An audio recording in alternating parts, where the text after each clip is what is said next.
Can you hear me clearly? Yes. Good evening, everybody.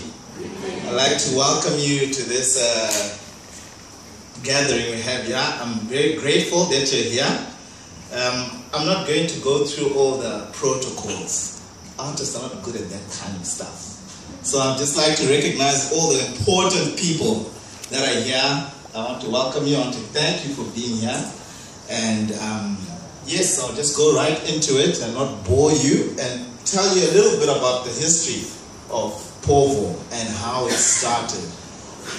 This year we're celebrating 10 years since the inception of the brand. So it's a play on words. We haven't really been here for 10 years. But that's when we started. That's when the idea was conceived. And that's when we wanted to publish our first journal. So the first journal was a small size, about this size. And it was 32 pages. And we wanted to invite artists to contribute. So the theme of it was Zimbabwe. So all the artists who were contributing had to do their art in 4 colors of the Zimbabwe flag. You couldn't use anything else. And then all the writers were only limited to 300 words. So they came together. We had about 20 contributors, and we did it, and it was complete, and it was finished. We had sponsors who were going to sponsor us to print it, and sponsors who were sponsoring us for the paper. And I'd like to recognize Mike Daines. He's not here today, but he was going to sponsor the paper. So they were the original people who were behind POVO, who believed in the idea. So we went through and tried to finish it, but the economy took a dive. So the printer pulled out. That was the biggest issue. The printer pulled out and we had to shelve it.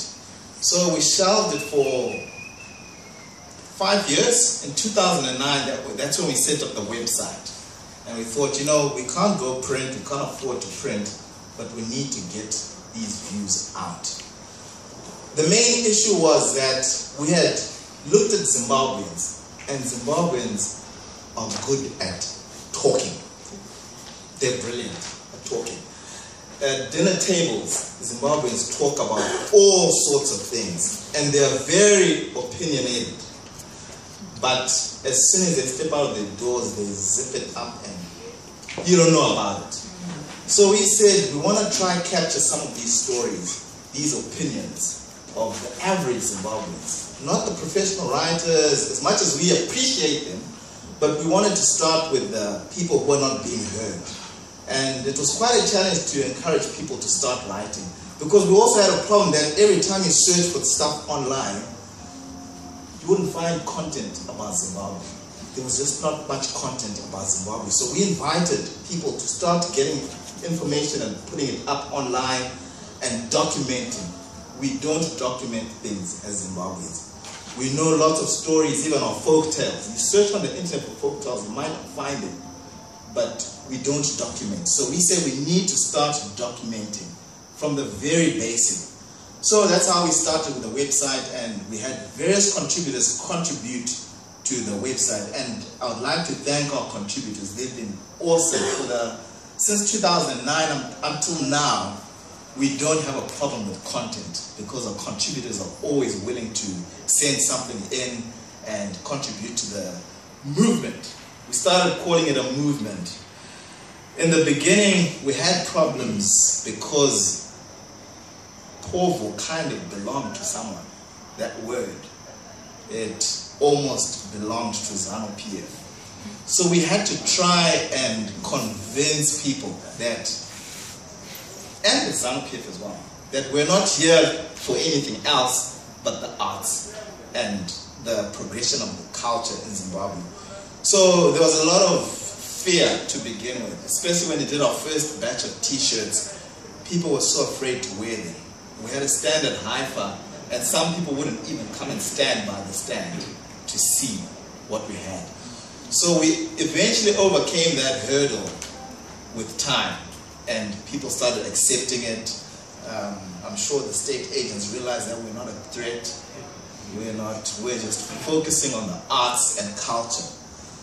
So the website came through and we started contributing to it. And then in 2011, we decided, why don't we publish a journal? Then it was only an annual report to report about what we had done and how we had done it. So we started the journal as an annual report with all the figures and the activities that we did, showcase of the events that we covered. And then in 2013, we decided, let's move away from the annual report and make it a journal, since we've got all these stories that we're talking about. And we started to get more in-depth contributions. And then people started contributing to the journal. And then after the journal came the CD. The CD is still out. It's still at the printers. Unfortunately, we missed the bus, because once you get into November, December, the backlogs for printing, etc. are hectic. So we eventually moved on to the CD. So those are our flagship projects that we're working on: the journal, the website, and the CD.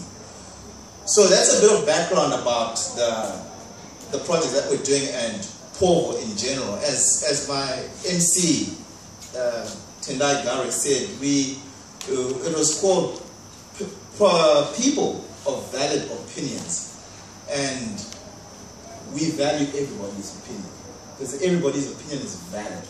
So we wanted everybody to bring in their opinion and contribute to the movement.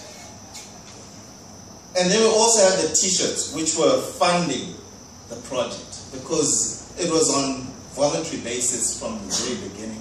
And for us to maintain the website, to publish the journal, which at that time only went to contributors. Unfortunately, we could only send to contributors and a few stakeholders. And then they would get copies of those journals. So the t-shirts that we produced, which were on the theme of patriotic apparel, we wanted to get back these images. The Zimbabwe bird. The first one batch we had the Zimbabwe colors, and immediately it was called the ZANU t-shirt. And we were saying we need to take back these colors. They are the colors of the Zimbabwe flag for the Zimbabwe people. So we want to take them back to the people. That's why we said, let's wear these without fear, and let's wear them with pride, because these are our colors. They belong to the people of Zimbabwe. Then we took the Zimbabwe bird and said, it's our bird as well. We can use this as a symbol that we can be proud of. We wanted Zimbabweans to be proud of Zimbabwe by wearing Zimbabwe products, by aligning themselves to Zimbabwe products. And that's how we started pushing the t-shirts with the Patriotic Apparel brand. And the t-shirts managed to fund our various activities. So that's the POVO brand and the projects in a nutshell. And then after all these years, we produced all these journals, and thanks to HIVOS, they believed in us. They called us up and said, how can we help you see this project to fruition? And at that time, all we wanted was for more people to have access to the journal. So they came on board and said, tell us what you need. And they helped us in setting everything up, especially the organization. And we managed to print 2,500 of the women's issue, which was an issue dedicated to women only. And that came about when we gave one of our friends a copy, and she said, I can't see any women in this issue. So it was a challenge for us. And then one day I was on Facebook, and then Rudo Chakanyuka just sent me from out of the blue. I never met Rudo, she had never met me. We just knew each other in the art circles by seeing on mail lists. And she said, why don't you do a women's issue? And I said, you know what, if we're going to do a women's issue, you run with it. You get all the contributors and let's do it. And she did a fabulous job. And unfortunately, not everybody could be in the inaugural issue, but from now on, it's become a feature each year. So we'll have two journals, one specifically for the women, and the rest for the men and Everybody else. It's for everyone else. It'll be 50-50. But we do really encourage women. I don't know what it is with Zimbabwean women. They are too careful. But come through and contribute. We did an illustration. I'll give you an example. We did an illustration edition, and we sent out calls to as many people as we knew. Do you know any women, Zimbabwean women illustrators? We could not find any.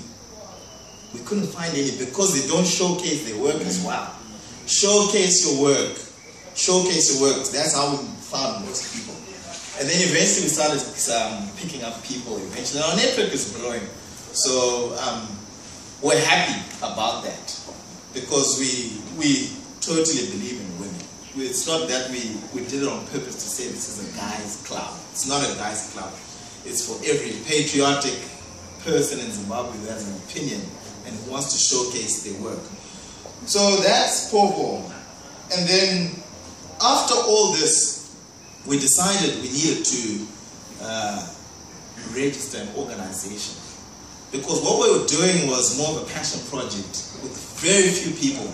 And we decided that we needed to get more people on board and then get moving with a lot of things that we've been talking about. We wanted to put it into action.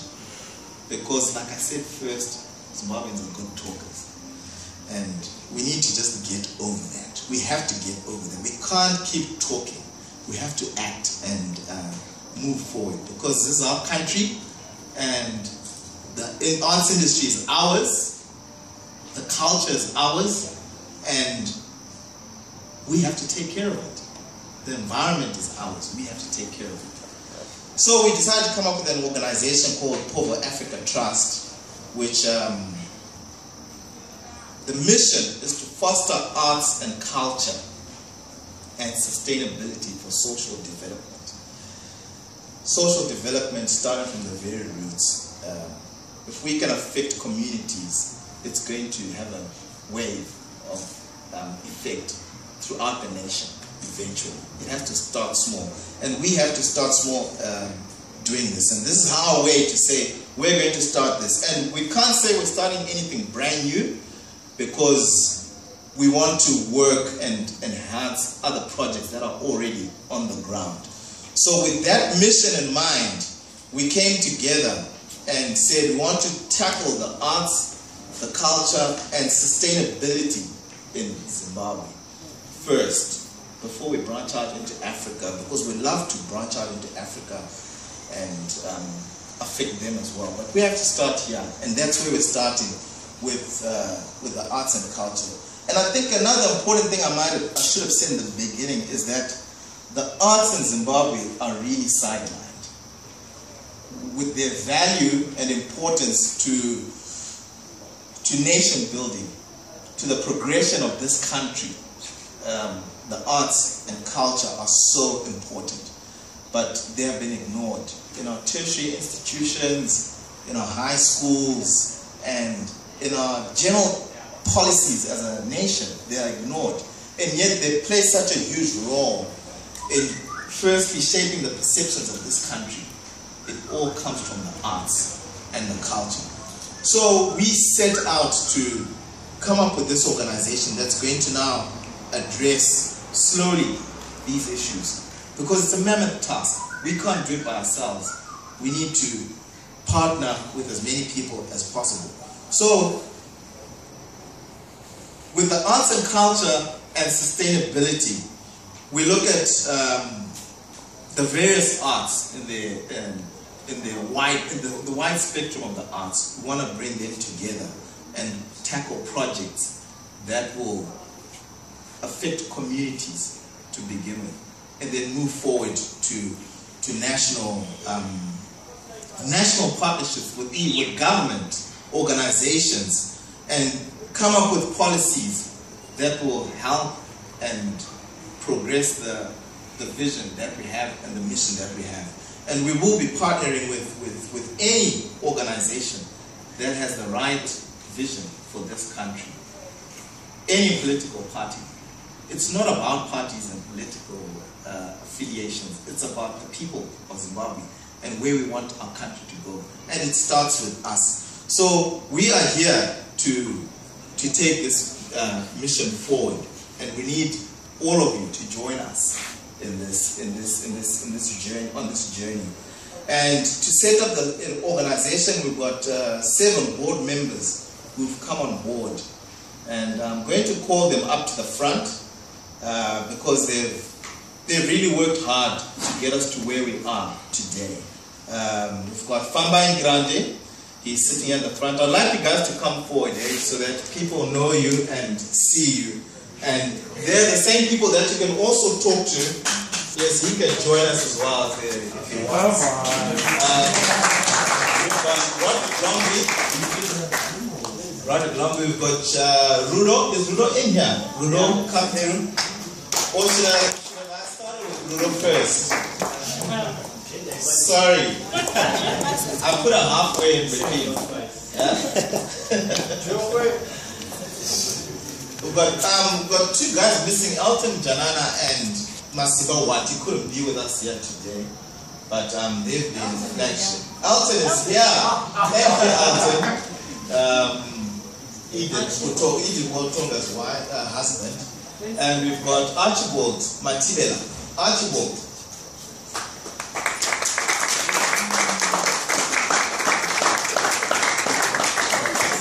And then we've got ex-official. I don't know what ex-official means, but I think it's someone who's not formal. Raymond Mwaniri. He's never formal. He's also part of the team. So these are the guys who've made it happen so far to get to where we are today. And I'd like you to speak to them if you have any questions. They're also here to answer our questions and to talk about our vision and where we are going with the brand. And then I think that's all we have to say, eh? That's all in the book, and the book is closed. And I'm inviting anybody who would like to partner with us to find out more information about us and to see how we can work together. That's all I have to say. And thank you very much for coming. And let's enjoy ourselves and leave this time to our beautiful Tendai Gary. Thank you, Tendai. Thank you.